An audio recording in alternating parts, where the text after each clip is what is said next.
HIV/AIDS. HIV/AIDS adalah virus penyebab penyakit AIDS atau biasa disebut dengan Acute Immune Deficiency Syndrome. Sedangkan HIV adalah Human Immunodeficiency Virus, yaitu suatu virus yang menyerang sistem kekebalan tubuh.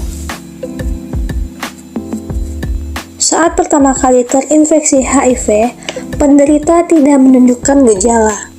Barulah saat virus baru berkembang dan tak terkendali, berbagai infeksi datang bersamaan akibat daya tahan tubuh yang sangat lemah dan virus HIV menjadi AIDS.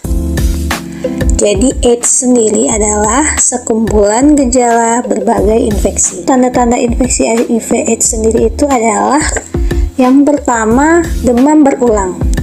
Gejala ini sama dengan demam pada umumnya, yaitu suhu tubuh sekitar 38-40 derajat Celcius.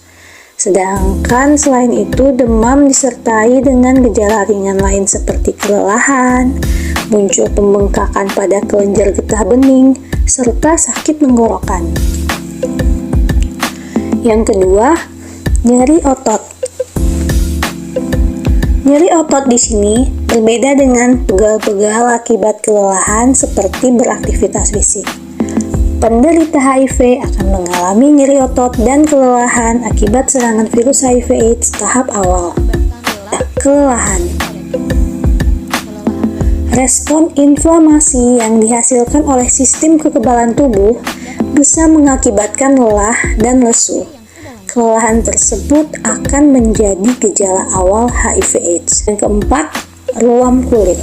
Jadi ini memang tidak selalu ada dan kemunculannya selalu diabaikan karena ruam yang muncul samar-samar, tidak seperti penyakit campak yang terlihat jelas. Penurunan berat badan.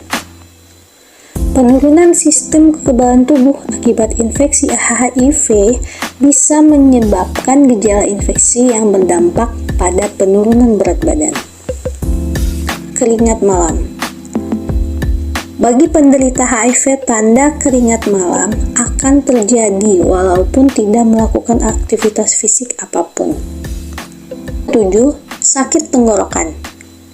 Rasa sakit pada tenggorokan yang muncul sama seperti terkena radang tenggorokan pada umumnya.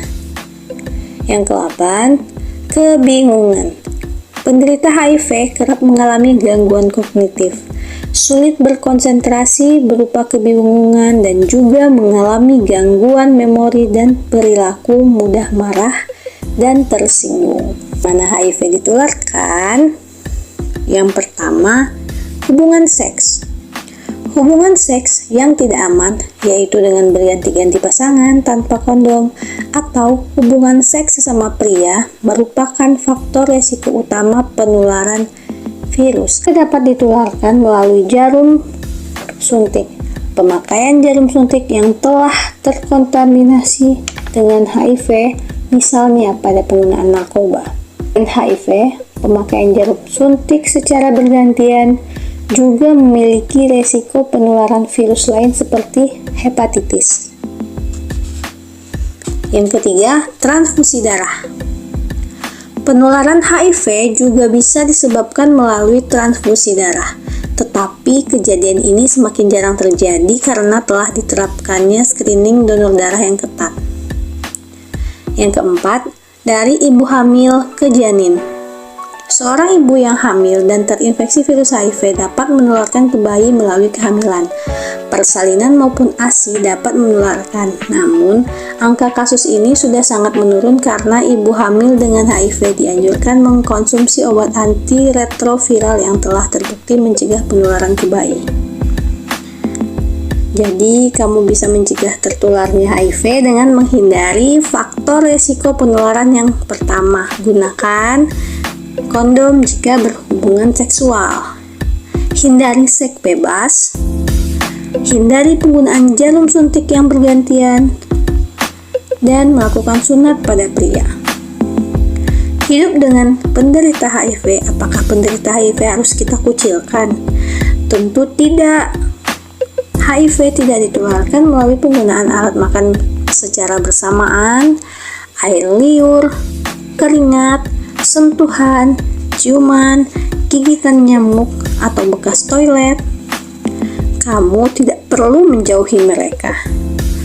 Berikan dukungan kepada penderita HIV sehingga mereka dapat minum obat secara teratur dan hidup normal lagi layaknya hidup tanpa HIV. Bersama kita bisa stop HIV/AIDS. Jauhi penyakitnya, bukan orangnya.